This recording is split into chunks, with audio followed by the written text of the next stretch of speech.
Oke, masih semangat kan? Ini lanjutan drama Korea S-Line episode 3 dan 4. Ternyata, Suna masih hidup setelah terjatuh dari atas sekolah. Kemudian, dilarikan ke rumah sakit dan kondisinya saat ini sedang koma. Dalam keadaan panik, Hanji juga tiba di rumah sakit itu. Dia menginterogasi Hyun tentang alasannya berada di sekolah bersama Suna. Hyun mengaku datang ke sekolah untuk mencari Suna yang sebelumnya mengabari akan pergi ke sekolah malam-malam.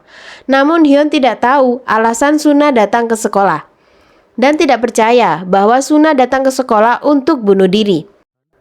Sementara di sekolah, wakil kepala sekolah memarahi dan menyalahkan para guru yang dianggap telah gagal mendidik murid-murid.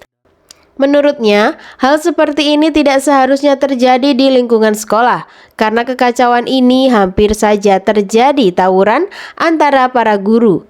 Namun untung saja keadaan bisa dikondisikan. Di dalam kelas, ketidakhadiran Hyun yang kebetulan bersamaan dengan insiden itu membuat beberapa temannya curiga akan keterlibatannya. Bukan hanya para siswa, guru-guru pun mulai merasa aneh dengan hilangnya kabar dari Pak Guru Bahasa yang tidak seperti biasanya.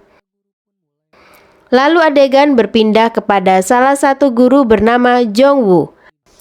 Dia pergi mengunjungi kakaknya yang berbeda kota.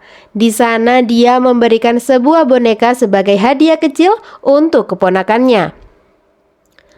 Maksud kedatangan Jongwoo ingin pamitan dan tinggal sementara di rumah kakaknya selama seminggu sebelum dia pergi ke Kanada. Di sisi lain, seorang murid dari kelas lain mendatanginya dan mengungkapkan kecurigaannya terhadap Ye-young yang hilang misterius setelah insiden tersebut.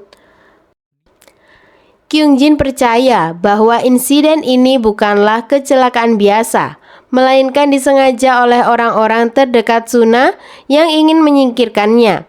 Dia yakin Suna tidak akan bunuh diri hanya karena dibully di sekolah.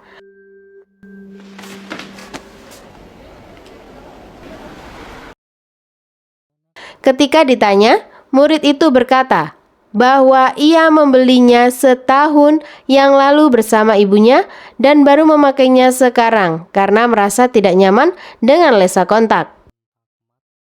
Di ruang guru, Jongwoo menemukan sebuah kacamata di meja kerjanya. Ia bertanya kepada Gujin, tetapi Gujin juga tidak mengetahuinya. Karena penasaran, Jongwoo pun mencoba memakainya.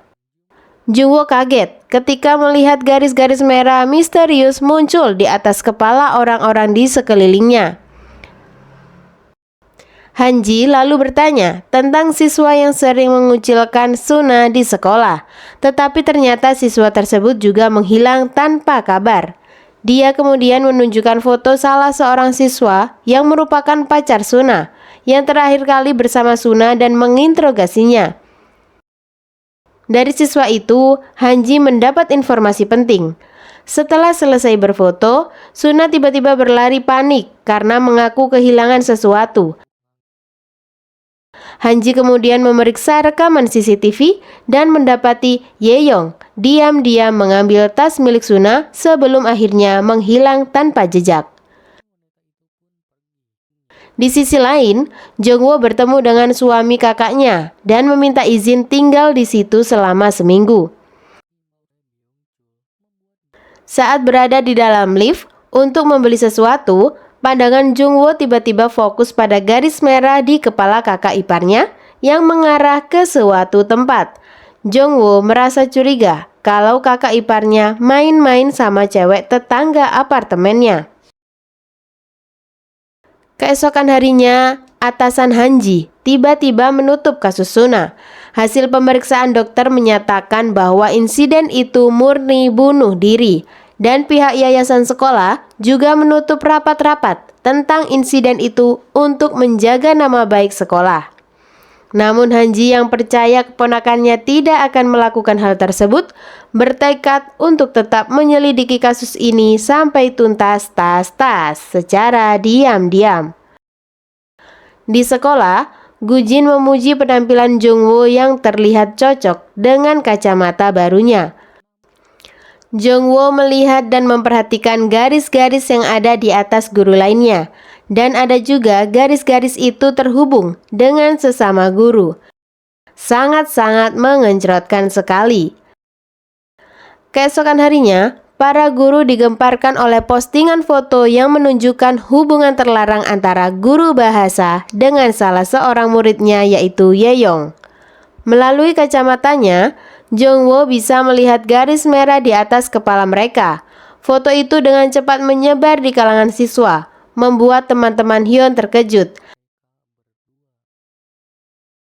Tak lama kemudian, polisi menemukan sang guru meninggal di dalam mobilnya dengan surat wasiat yang menyatakan ia bunuh diri karena rasa malu dan bersalah yang mendalam. Namun bagi Hanji, penemuan mayat 3 hari setelah kematian di tengah tempat parkir terasa aneh. Ia curiga ada keterlibatan orang lain, terutama karena foto-foto aibnya itu tersebar setelah kematiannya. Pagi berikutnya, Hanji menjemput Hyun di sekolah untuk memastikan kembali alasan Suna datang ke sekolah malam itu. Sebagai satu-satunya orang yang menemukan Suna, Hyun hanya diam dan meminta Hanji untuk mencari kacamata yang digunakan oleh Suna sebelumnya. Di sisi lain, Jongwo yang penasaran dengan dugaan perselingkuhan kakak iparnya memutuskan untuk mengikutinya.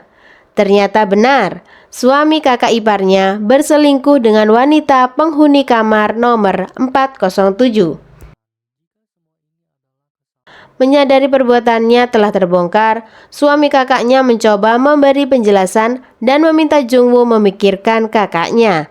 Akhirnya ia meminta maaf dan berjanji akan menyelesaikan masalah itu hari ini juga. Kemudian ia pun pergi ke sekolah untuk mengambil barang-barangnya. Gujin yang menemuinya menyayangkan kepergian Jongwo di tengah insiden yang terjadi. Ternyata sampai saat ini tidak ada yang tahu siapa yang menyebarkan foto skandal itu. Meskipun kabarnya foto itu sudah beredar di kalangan siswa sejak lama, perkataan itu membuat Jongwo teringat pada selingkuhan kakak iparnya. Setelah memeriksa media sosial wanita itu yang bernama Kairin, Jongwo menemukan bahwa mereka berdua masih berhubungan dan bahkan Kairin saat ini sedang hamil. Seketika, Jongwo sangat marah sekali mengetahui hal itu. Jongwo memutuskan untuk memberitahu kakaknya, namun ia malah mendapati mobil sang kakak berulang kali menabrak mobil Kairin, menandakan bahwa kakaknya sudah mengetahui hubungan mereka. Jongwo segera mengeluarkan kakaknya dari dalam mobil, tetapi tanpa diduga, ia malah disalahkan atas situasi tersebut. Suami kakaknya datang dan sempat menghampiri mereka sebelum akhirnya menemui Kairin dengan raut wajah sangat khawatir. Hal itu membuat Jongwo emosi dan memberinya jurus bogem mentah. Namun kakaknya menghentikannya dan membiarkan suaminya itu pergi bersama Kairin. Disinilah kebenaran terungkap. Sebenarnya dia adalah suami sah dari Kairin. Jadi sebenarnya kakaknya lah yang menjadi selingkuhan. Ia nekat menabrak mobil Kairin sebagai bentuk kekecewaan karena tidak bisa lagi bersama lelaki itu setelah Jongwo mengetahui hubungan mereka. Sementara itu, di kantor polisi, Hanji yang sedang memperhatikan surat wasiat sang guru tiba-tiba teringat sesuatu. Lalu Hanji menemui Hyun dan menunjukkan gambar kacamata yang dibuat oleh Suna dan bertanya, apakah ini kacamata yang kau maksud? Dan apa sebenarnya yang bisa dilihat jika menggunakan kacamata ini? Hyun menjelaskan bahwa orang yang menggunakan kacamata itu bisa melihat garis-garis merah yang disebut S-line, sebuah garis yang menghubungkan orang-orang yang pernah berhubungan hohohihe. Ia juga mengaku bisa melihat garis itu sejak lahir. Menurutnya, orang yang mengambil kacamata Suna kemungkinan adalah pelakunya, tetapi ia tidak tahu siapa orang itu dan hanya bisa memastikan bahwa Suna tidak bunuh diri. Adanya kacamata itu membuat Hanji berpikir jika beberapa kasus belakangan ini seperti yang dilakukan oleh Jongmin juga disebabkan oleh kacamata tersebut. Ternyata kacamata yang mereka cari dipakai oleh seorang guru bernama Meisung yang mengajar di sekolah yang sama dengan Hyun. Selain menjadi guru, Meisung juga berkeinginan menjadi seorang aktor terkenal dan sangat menyukai seorang guru musik di sekolahnya. Anehnya, sepulang kerja, Meisung selalu pergi ke sebuah hotel dengan penampilan berbeda, mengenakan wig berwarna pink untuk menginap di sana. Di kantor polisi, Hanji diam-diam menyelidiki kembali insiden jatuhnya Suna bersama Dongsik. Menurut informasi yang didapat, guru bahasa tersebut sangat takut ketinggian, yang secara tidak langsung mengindikasikan bahwa dia tidak mungkin berani mendorong seseorang. Orang-orang terdekat Suna, terutama Yeyong yang menghilang, masuk dalam daftar kecurigaan.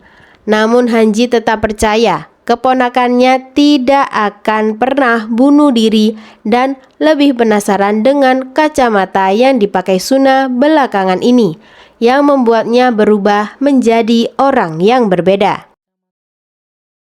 Di sisi lain, Hyun tiba-tiba didatangi oleh teman-temannya yang mengetahui ia bekerja paruh waktu di hotel. Selain mengunjunginya, mereka juga penasaran dengan para tamu di sana. Tak lama kemudian, Meisung yang mengenakan wig pink datang dan memesan kamar. Kyung Jin yang merasa penasaran dengan kedatangannya yang seorang diri, merasa pernah melihat wanita itu di suatu tempat. Mereka tidak sadar kalau wanita itu juga merupakan guru di sekolahnya. Sementara itu, Meisung memesan kamar hotel untuk dirinya sendiri. Sambil berbaring di atas kasur, dia mengaku sudah hohohihe dengan banyak pria. Tetapi saat melihat pria yang ia sukai, dia tidak bisa lagi melakukan hal itu karena takut tidak akan pernah bisa memilikinya. Setelah itu, Meisung keluar dari hotel. Dari atas gedung, Kyung Jin melihatnya dan menyadari bahwa wanita itu adalah staf administrasi di sekolah mereka. Meisung lalu kembali ke rumahnya dan menggunakan kacamata itu untuk melihat garis-garis merah yang hampir memenuhi pemandangan kota. Hanji pun segera menemui Hyun untuk menanyakan apakah Suna memiliki garis di atas kepalanya. Hyun memberitahunya jika di atas kepala Suna ada satu garis. Namun Hyun tidak tahu garis itu terhubung dengan siapa. Tetapi ia bisa memastikan tidak terhubung dengan teman-teman sekelasnya. Hal ini membuat Hanji berpikir kemungkinan orang yang terhubung dengan Suna adalah pelaku yang mendorongnya. Hyun yang sedang berada di apartemennya tak sengaja melihat tayangan berita tentang seorang pelaku pembunuhan yang tertangkap. Pelaku itu menggunakan kacamata yang persis seperti yang digunakan oleh Suna. Ini membuatnya menduga bahwa kacamata itu bukan hanya ada satu. Keesokan harinya di sekolah, Meisung memberanikan diri masuk ke ruang musik untuk bertemu dengan pria yang ia sukai. Keberaniannya membuahkan hasil. Mereka akhirnya bisa mengobrol. Di sana ia berbicara tentang ketertarikannya pada dunia seni. Tanpa diduga, guru musik itu bisa menebak impiannya menjadi seorang aktor, yang membuatnya sangat senang. Secara tiba-tiba, garis di atas kepala mereka pun terhubung. Wow, ada apakah ini? Apakah mereka akan hohohihe? Keesokan harinya, Meisung kembali mendatangi hotel dengan nomor kamar yang sama. Saat Hyun akan bersih-bersih, ia mendengar ocehan dari dalam kamar tersebut. Meisung berkata, jika suatu hari nanti ia akan menjadi aktor terkenal. Alasan dia sering berada di hotel adalah agar bisa mengekspresikan perasaannya tanpa didengar orang lain. Kacamata yang ia gunakan ternyata ditemukan di kamar ini, yang membuatnya merasa menjadi orang yang sempurna, karena bisa mengetahui siapa saja yang sudah hohohihe. Dunia memang sempit. Mei Sung mengetahui guru musik yang dia taksir ternyata ada di hotel yang sama dengan seorang wanita. Singkat cerita, Mei Sung membuat AFK guru musik idamannya itu karena dia cemburu orang yang dia cintai ngamar dengan cewek lain. Selain itu, Mei Sung tiba-tiba memutuskan untuk AFK di dalam kamar mandi. Beberapa saat kemudian, Hyun datang, dan akhirnya Hyun menemukan dua tamu yang sudah AFK.